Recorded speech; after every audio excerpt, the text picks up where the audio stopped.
Hello，欢迎回到英国的苹果，我是西卡。上一次我邀请大家来学道地的台湾中文和认识台湾文化，但是大家会不会已经听腻了珍珠奶茶、夜市之类的主题呢？所以今天先聊聊我在英国当 Airbnb 房东的时候发生的有趣故事，例如那个退房的时候拿走我的银行卡的 Airbnb 房客。我先介绍一下故事的背景。2021年的时候，我拿到英国的工作签证，所以我有在英国工作2年的机会。我到了英国后，搬进男朋友的家。那个时候，我们家有一个空房间。为了赚额外的收入，我们用这个空房间来做 Airbnb。我们家的位置很方便，离大学、超市和火车站都很近，所以我们有蛮多的房客，特别是周末。没错，做 Airbnb 可以有不错的收入，也可以遇到有趣的人，但是也有特别奇怪的人。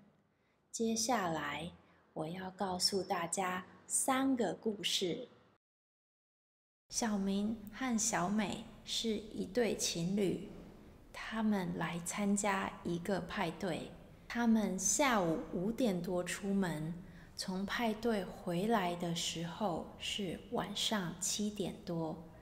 那个时候，我和我的男朋友在厨房，我在泡茶，我的男朋友在用电脑。我们觉得有点奇怪，因为他们回来得很早，但是10分钟以后，他们又出门去参加另一个派对了。突然，我的男朋友在大叫：搞什么鬼？我们看到天花板在漏水，全部滴到他的电脑上。我们马上冲到2楼，去检查房客用过的浴室。结果我们看到，原本应该在墙上的暖气被扯下来了，还不停地在滴咖啡色的水。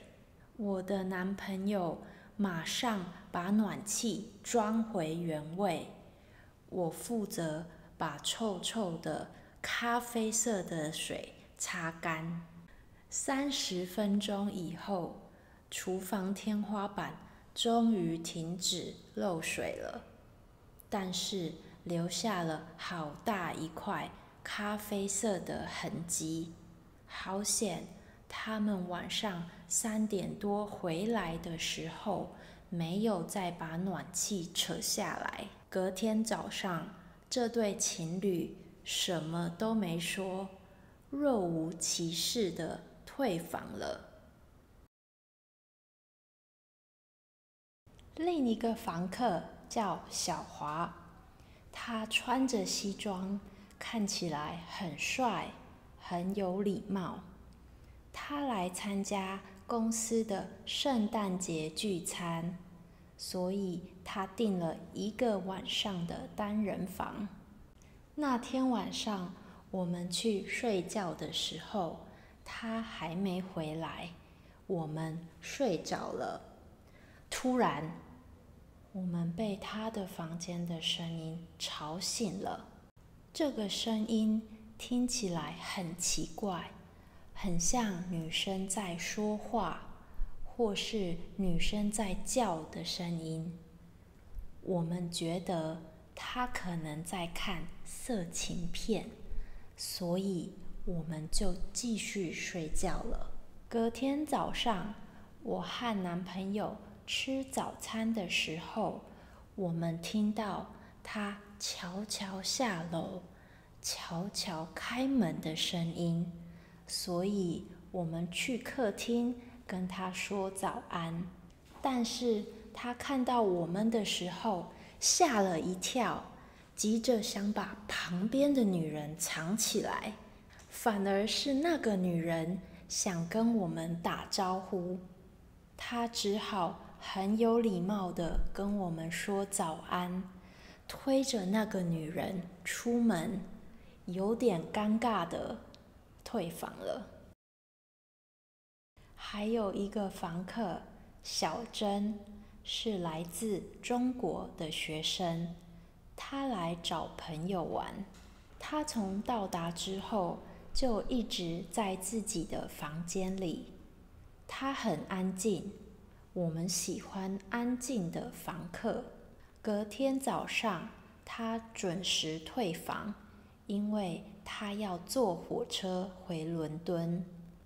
结果5分钟之后，他又回来了，因为他有东西忘记拿了。我开门让他进来，他拿了一张在沙发上的银行卡就出去了。我的男朋友在楼上听到开门声，问我是谁。我说是小珍回来拿他的银行卡。我的男朋友很着急，他说放在沙发上的是我的卡。我一听，马上开门冲出去。那个时候外面的气温是5度，我穿着拖鞋，没有穿外套。最糟糕的是没有化妆，就出去追小珍。好险，她还没走远。我告诉她，她拿的是我男朋友的卡。她说这是我的卡。